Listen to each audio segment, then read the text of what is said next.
ಮಾನ್ಯ ಶಿಕ್ಷಣ ಸಚಿವರು ಹಾಗೂ ಮಾನ್ಯ ಮುಖ್ಯಮಂತ್ರಿಗಳು ಮತ್ತು ಕಾಂಗ್ರೆಸ್ ಸರ್ಕಾರ ತೆಗೆದುಕೊಂಡಿರುವಂತಹ ನಿರ್ಧಾರ, ಅವರು ಹೊರಡಿಸಿರುವಂತಹ ಹೊಸ ಸುತ್ತೋಲೆ, ಇದನ್ನೆಲ್ಲ ನೋಡಿದಾಗ ಒಂದು ಅಂಶ ಅಂತೂ ಬಹಳ ಸ್ಪಷ್ಟವಾಗುತ್ತೆ. ಯಾರು ಮುಸಲ್ಮಾನರು ಬಂದು ನಮಗೆ ಬುರ್ಕಾಕ್ಕೆ ಅವಕಾಶ ಕೊಡಿ ಅಂತ ಏನು ಕೇಳಕ್ಕೆ ಬಂದಿರಲಿಲ್ಲ. ಹಿಂದೆ ಉಡುಪಿ ಹತ್ರ ಒಂದು ಶಾಲೆ ಕಾಲೇಜಿನಲ್ಲಿ ನಡೆದಂಥ ಒಂದು ಘಟನೆಗೆ ಮಾತ್ರ ಸೀಮಿತವಾಗಿತ್ತು.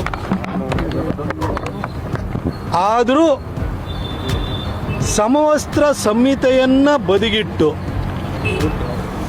ಬುರ್ಕಾಕ್ಕೆ ಅವಕಾಶವನ್ನು ಮಾಡಿಕೊಟ್ಟಿರೋದನ್ನು ನೋಡಿದರೆ,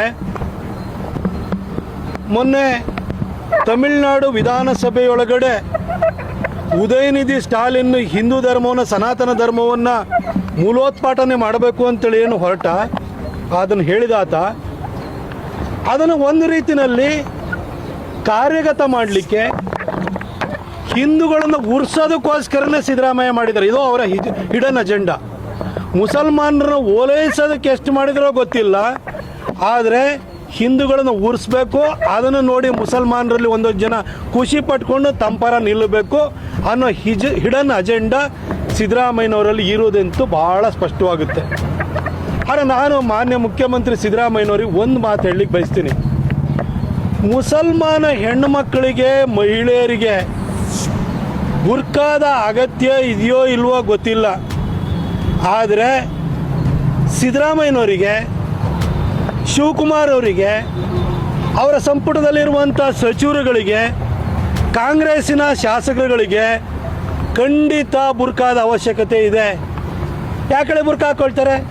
ಮುಖ ತೋರಿಸ್ಬಾರ್ದು ಅಂತಲ್ವಾ?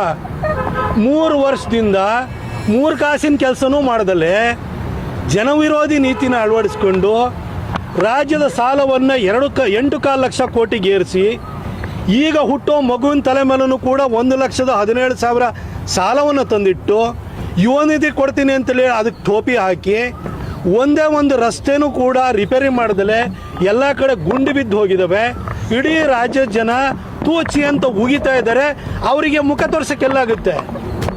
ಮುಸಲ್ಮಾನ ಹೆಣ್ಮಕ್ಳಿಗೆ, ಮಹಿಳೆಯರಿಗೆ ಬುರ್ಕಾ ಬೇಕಾ ಬೇಡವಾ ಗೊತ್ತಿಲ್ಲ, ಆದರೆ ಸಿದ್ದರಾಮಯ್ಯನವರಿಗೆ, ಡಿ ಕೆ ಶಿವಕುಮಾರ್ ಅವರಿಗೆ ಹಾಗೂ ಕಾಂಗ್ರೆಸ್ ಶಾಸಕರಿಗೆ ಮಾತ್ರ ಬುರ್ಕಾ ಬೇಕೇ ಬೇಕು. ಯಾಕೆಂದರೆ ಮುಖ ತೋರ್ಸೋಕ್ಕೆ ಅವ್ರ ಕೈಲಿ ಮುಖನೇ ಇಲ್ಲ. 3 ವರ್ಷದಲ್ಲಿ 3 ಕಾಸಿನ ಕೆಲಸನೂ ಮಾಡಿಲ್ಲ ಅವರು. ಹಾಗಾಗಿ ಅವರಿಗೆ ಬುರ್ಕಾದ ಅಗತ್ಯ ಇದೆ. ಆದರೆ ಸಮವಸ್ತ್ರ ಸಂಹಿತೆಯನ್ನು ಬದಿಗಿಟ್ಟುಬಿಟ್ಟು ಏನು ಮುಸಲ್ಮಾನರು ಓಲೈಸೋದಕ್ಕೋಸ್ಕರವಾಗಿ ಬುರ್ಕ ಹಾಕಲಿಕ್ಕೆ ಅವಕಾಶವನ್ನು ಮಾಡಿಕೊಟ್ಟಿದ್ದಾರೆ. ಆದರೆ ನಾನು ಈ ಸಮಾಜವಾದಿ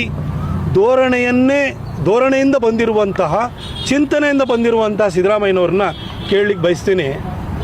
ಸಿದ್ದರಾಮಯ್ಯನವರೇ, ನಿಮಗೊಂದು ಸ್ವಲ್ಪನಾರು ಇತಿಹಾಸ ಜ್ಞಾನ ಅಥವಾ ಇತಿಹಾಸ ಜ್ಞಾನ ಇಲ್ಲದೇ ಇದ್ರೂ ಕೂಡ ಕನಿಷ್ಠ ಇತ್ತೀಚೆಗೆ ನಡೆದಂಥ ಘಟನೆಗಳು ಪ್ರಪಂಚದಲ್ಲಿ ಆಗು ಹೋಗುಗಳಾದರೂ ನಿಮಗೆ ಗೊತ್ತಿರಬೇಕಲ್ವ ಸರ್? ನಿಮಗೆ 2 ವಿಚಾರ ಕೇಳ್ತೀನಿ.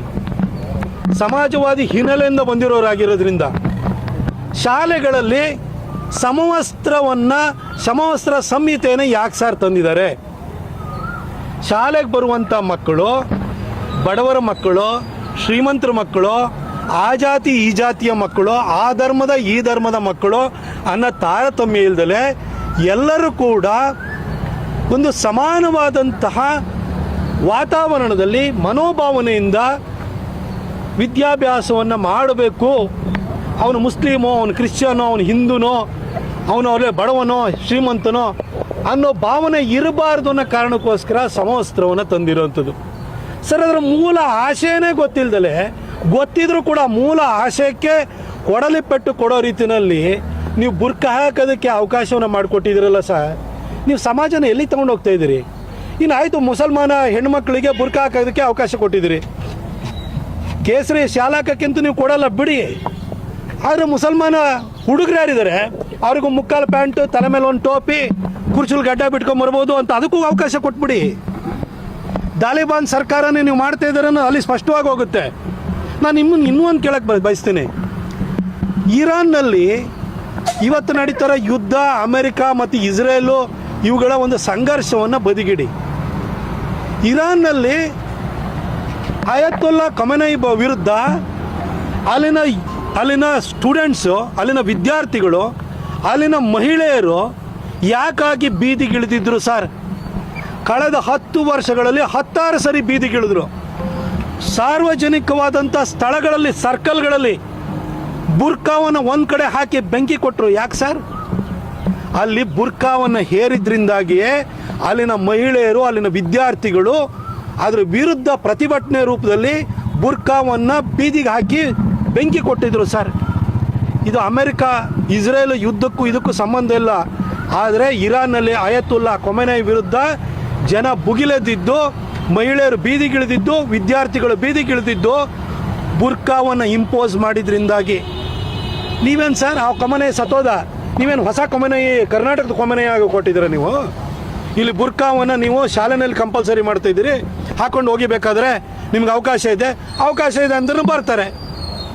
ನೀವು ಕರ್ನಾಟಕದ ಖಮೇನಿ ಆಗ್ಲಿಕ್ಕೆ ಹೊರಟಿದ್ದೀರ ಸರ್. ನಾನು ನಿಮ್ಮಿಂದ ಮಾತ್ರ ಇದನ್ನು ನಿರೀಕ್ಷೆ ಮಾಡಿರಲಿಲ್ಲ ಸರ್. ಆ ಒಳ್ಳೆಯ ಆಡಳಿತ ಕೊಡೋದು ಬಿಟ್ಟು, ಅಭಿವೃದ್ಧಿ ಮಾಡೋದು ಬಿಟ್ಟು, ಬರೀ ಇಂತಹ ಚಿಲ್ಲರೆ ರಾಜಕಾರಣ, ಈ ಥರ ಹಿಡನ್ ಅಜೆಂಡಾ ಇಟ್ಕೊಂಡು ಹಿಂದೂಗಳನ್ನು ಉರ್ಸೋ ಕೆಲಸ ಬಿಟ್ಟರೆ ನೀವು ಇನ್ನೇನು ಮಾಡ್ತಾಯಿಲ್ಲ ಸರ್.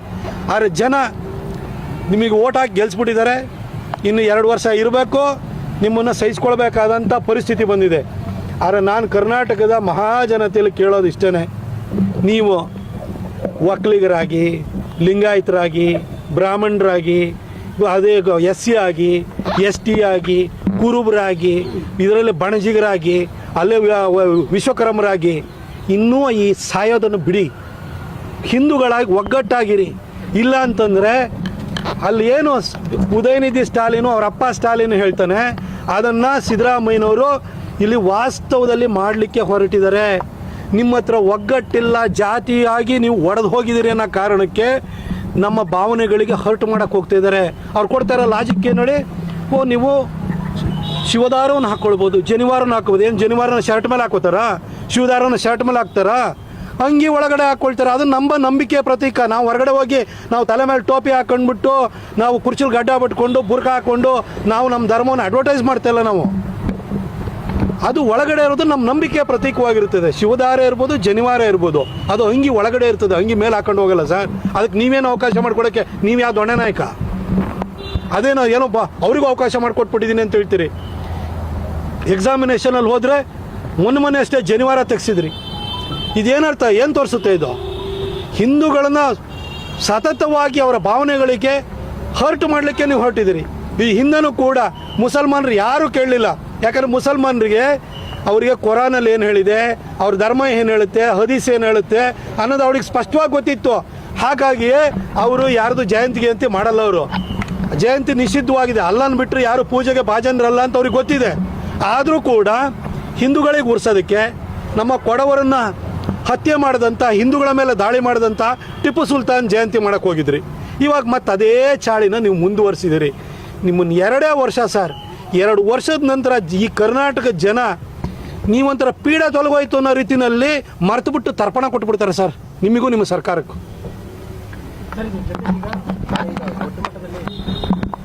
ಚರ್ಚೆ ಆಗ್ತಾ ಇರುವಂಥ ವಿಚಾರಗಳಂದರೆ